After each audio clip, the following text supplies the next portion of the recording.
आज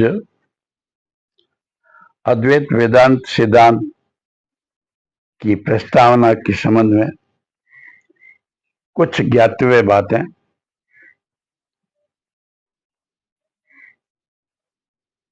जितने भी संसार में धर्म, दर्शन, ऋषि मुनियों की खोज इसी उद्देश्य में लगी है कि परम सुख की प्राप्ति कैसे हो, दुखों का नाश कैसे हो।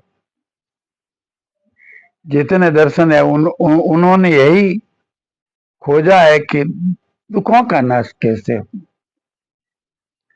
इस पर वेदांत कहता है, अद्वैत सिद्धांत, संत अद्वैत मत, कि सब दुखों की निवृत्ति और परमानंद स्वरूप की प्राप्ति सदा निरति से रहने वाली, उसी को मोक्ष कहते हैं। अगर ऐसी स्थिति हो तो, और वह मोक्ष किससे प्राप्त होती है? ब्रह्म ज्ञान से। ब्रह्म ज्ञान दो प्रकार का होता है, परोक्ष और अपरोक्ष। ब्रह्म यानी परमात्मा, सतचित आनंद स्वरूप से एक परम सत्ता है। उस सत्ता का गुरु कृपा से बोध हो जाना, श्रवण करने से निश्चय हो जाना, ये परोक्ष ब्रह्म ज्ञान है। और वही पारमार्थिक सत्ता जब अनुभव में है रूप से बदलकर हूं रूप में आ जाती है तो अपरोक्ष ब्रह्म ज्ञान है। अपरोक्ष ब्रह्म ज्ञान दो प्रकार का होता है, दृढ़ और अदृढ़। जिसमें सारे संशय मिट जाते हो, बोध दृढ़ हो जाता हो ब्रह्मात्मैक्य, उस अवस्था को दृढ़ अपरोक्ष ब्रह्म ज्ञान कहते हैं।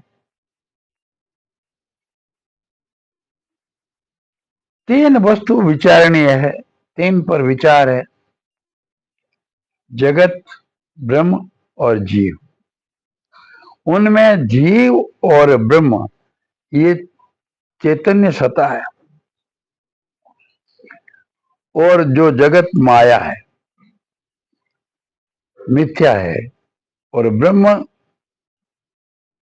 अनादि शांत अनादि तत्व नहीं होकर के अनंत अनादि है।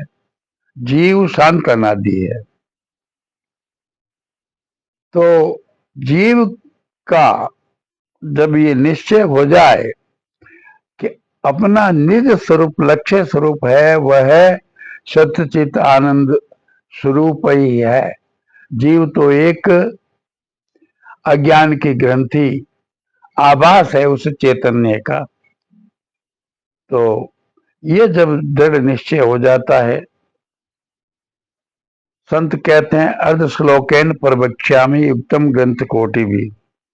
आधे श्लोक में कहता हूं सब ग्रंथों का सार, ब्रह्म सत्य जगत मिथ्या, जीवो ब्रह्म ना अपर। ब्रह्म सत्य है, जगत मिथ्या है, और जीव ब्रह्म दो अलग नहीं है। गुरु कृपा ही केवल